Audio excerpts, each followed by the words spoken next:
John chapter 10.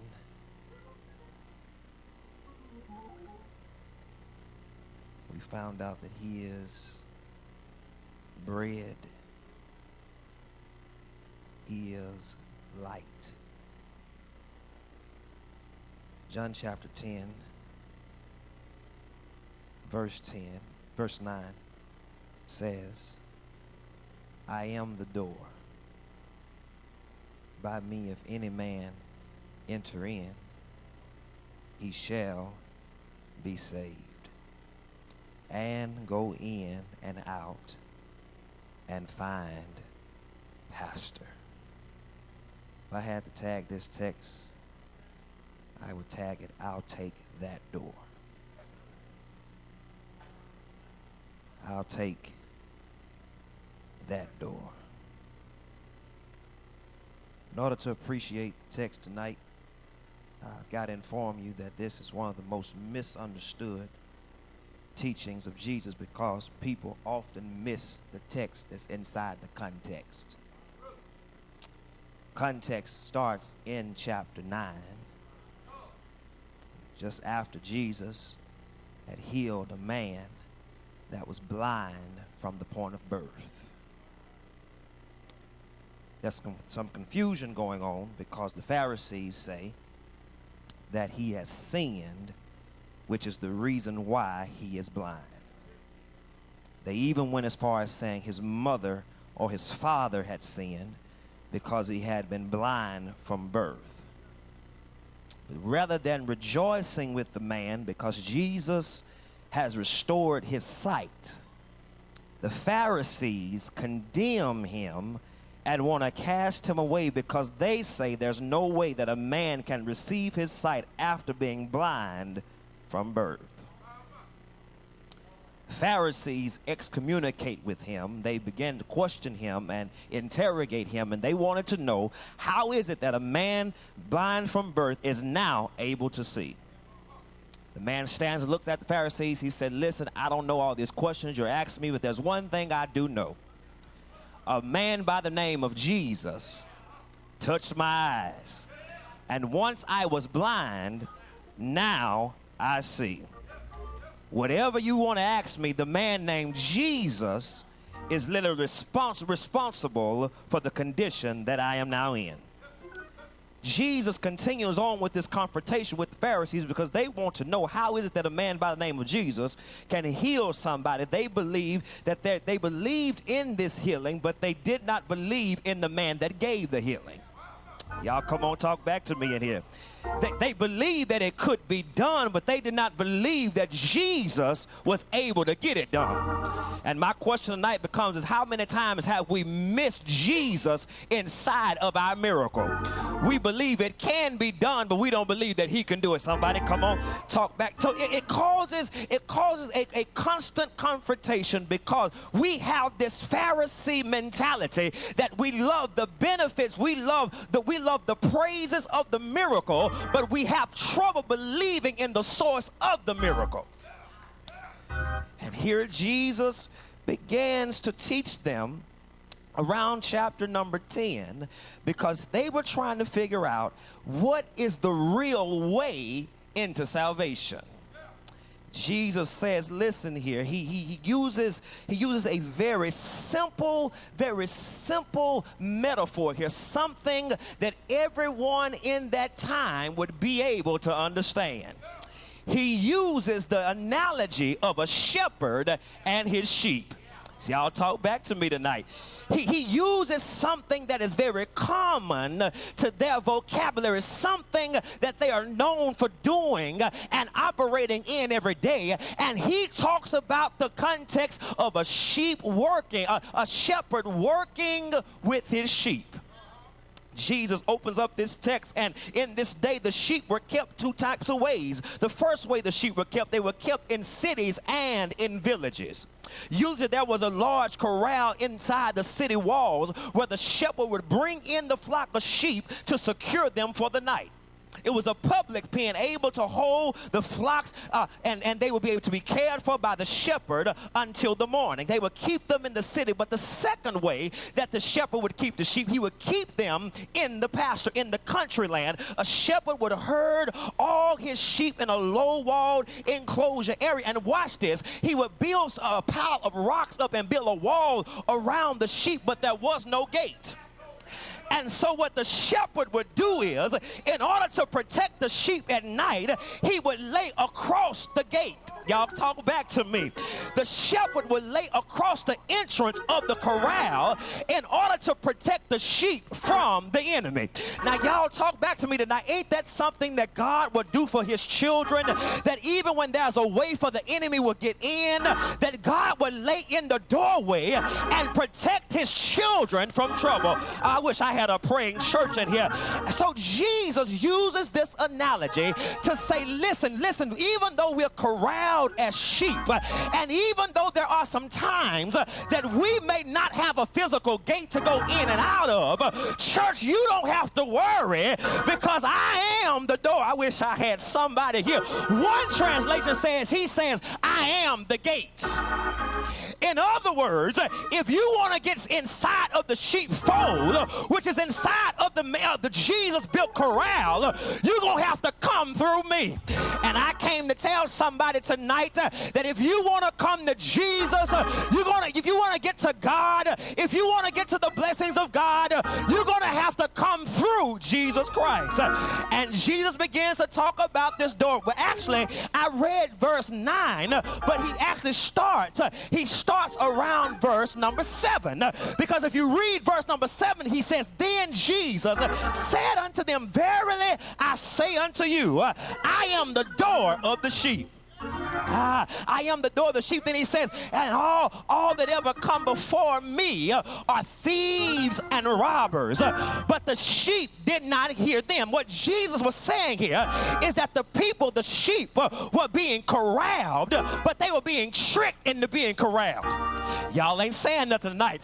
The thieves and the robbers will put up makeshift corrals, and they would do all kind of false teachings in order to trap the sheep in that corral. Don't that sound like the church today? We got a lot of false prophets out here that talk about this prosperity gospel, and we've quit preaching Jesus. But how many in this house can say that Jesus is still the way? As a matter of fact, that's how I came to be where I am. Because one day, a long time ago, I came to Jesus just as I was. I wish I had somebody here. He said, listen. Those that came before me are false teachers. And watch this, they'll say any and everything to corral the sheep. Can I dig a little bit deeper in my little time? You got to understand something about sheep. Sheep are not the most intelligent creatures in the world. If I could just dig a little bit deeper, some would say that sheep are rather dumb because they have the tendency to follow the first noise that they hear. Anything that sounds like a shepherd, I wish I had somebody in here. And that's why we got a whole lot of folk jump in churches, because we'll hear something that sounds good and we'll follow whatever sounds good. But when you got a pastor that's preaching Jesus, I don't want to hear none of that. And Jesus said they're false teachers, and the sheep did not hear them. But watch this. In verse 9, he says, I am the door. And Dr. Nichols, I came all the way from Texas by way of Arkansas to share 3 things that I saw tonight in the text. The first thing I saw, number 1, I saw the benefactor at the door. Because watch this, Jesus makes a promise that's a lot like a life insurance policy. When you have a life insurance policy, first of all, you have the benefactor. Secondly, you have the beneficiaries. And then thirdly, you have the benefits. Can I talk about the door as an insurance policy? The first thing I see the benefactor at the door. Jesus makes a bold statement. He does not go out and say that Elijah is the door. He does not say that Moses is the door. He does not say that Abraham is the door. He makes a bold, selfish declaration, and he declares, I am the door. Oh, would the church please shout when you find out who Jesus is. Is there anybody who can say, I'm blessed? But when Jesus says, I am the bread of life. I'll never go hungry. I am the light of the world. I'll never walk in darkness. And then he says, I am the door, which means I can go through him in order to get to where I'm trying to go. He says, I am the door. The benefactor here is the owner of the door. When you deal in insurance, the benefactor is the one that puts the policy into place. Y'all ain't saying nothing in here. The benefactor is the one that signs the documents to put the insurance policy in place. Back in Texarkana, Texas, I left a wife that's terminally ill with chronic kidney failure. Watch this. A few months ago, she sat me down and she said, baby, I want to let you know that I took out a life insurance policy because I don't know how long I'm going to be here. I said, wait a minute, what are you talking about? I don't want to hear nothing about that. She said, no, you need to hear this because if something happens to me, I got to make sure that you and my daughter Zion will be well taken care of. She sat me down and showed me the forms. At the top of the list was her name, that the policy was in her name, which says she was the benefactor. The beneficiaries were myself and our daughter. And then we lined out the benefits that in the worst case scenario that something should happen to my wife, these things will take place. My daughter get a piece of money, I'll get a piece of money, and we'll be able to keep on living. But I didn't want to hear that. But God spoke to me. He says, you need to pay attention because the same policy that she put on you and your daughter, I put it on your life a long time ago. You need to understand that I signed the papers. I am the benefactor. You are the beneficiaries. When you're hungry, I'll feed you. When you're thirsty, I'll give you drink. When you're lost, I'll find you. When you're blind, I'll help you see. When you're down, I'll pick you up. Do I have any beneficiaries in here tonight that say, I am a part of the plan? He says, I am the benefactor. Jesus is saying that he is the door. Watch this. No one gets into God's flock without first going through him. See, we got all these schemes and tactics to get to God, but you got to understand the only way that you're going to get to God is you got to go through Jesus. See, I pastor country folks back in Texarkana, and they have this thing called, you got to go through a 6-month class. You got to go through this rituals and all this type of stuff. But Jesus said, I am the door. If you want the blessings of God, you got to come through me. But not only do I see the benefactor at the door, but watch this. I see the beneficiaries of the door. Watch the text. It's all in verse 9. It's all in verse 9. Who gets to come through the door? The text says, any man. Oh, I wish I had some Bible readers in here. Verse 9, if I'm not going blind, it says, by me, if any man enter in. In other words, Jesus offers the door to any man willing to come in the right way. Oh. So you got these folk that want to come through the back door, jump over the fence. But Jesus says, it's welcome to anybody, but you got to be willing to come in the right way. And I like this phrase, any man. That literally means that no matter how jacked up you are, no matter how torn you are, no matter how down you are, if any man desires to come to God and come through Jesus Christ, the text says you can get in the door. And I know I got a few smart folk in here that say, well, Pastor Trotter, can God really let somebody in like me?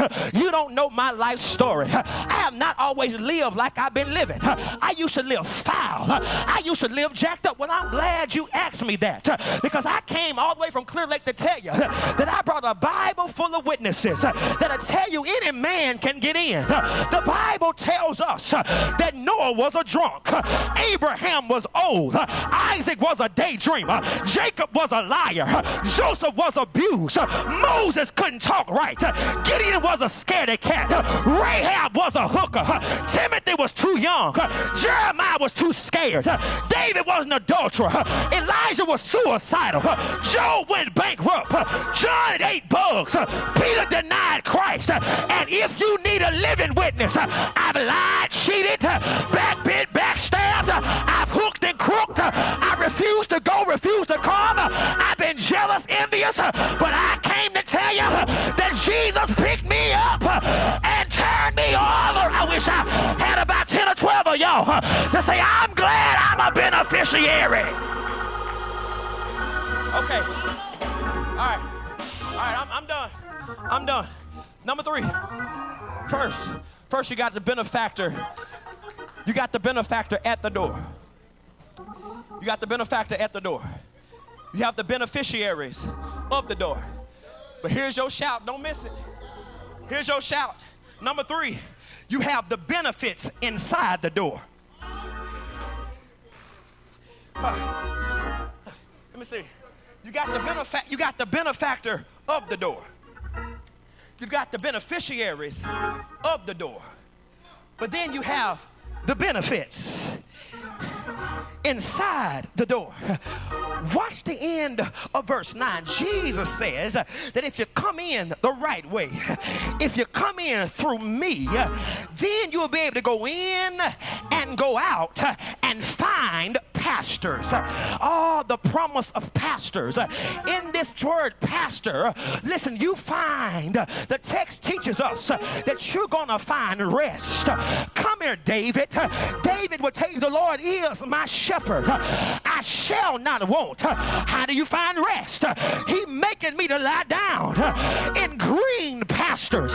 He leadeth me beside still waters. I wish I had somebody here that say, I found a benefit of rest inside the door. I once was lost in sin, but Jesus took me in. Then a light from heaven filled my soul. It bathed my heart with love and wrote me. Is there anybody here that can say, I found rest inside the door? Well, not only do you find rest inside the door, but you also find refreshment inside the door. In Jesus, the saint of God finds all that his heart desires. Is there anybody in here tonight that can say, I found refreshment when I went in the door? Listen, somebody said, I was tired and I was weary, but when I came to Jesus, I found some refreshment and he gave me everything I need. Not only that, but I found rejoicing. The Bible tells us that Jesus promises us with the fullness of joy. Is there anybody in here got a reason to rejoice tonight? Because you have rejoicing in Jesus. Yeah, I picked this door not only because I have rest, not only because I have rejoicing, not only because I have refreshment, but finally I picked this door because I have plenty. Is there anybody in here know that God got everything you need? Whatever you desire, the Lord has it in the palm of his hand. Is there anybody here that know that God has everything you need? If you need joy, it's inside the door.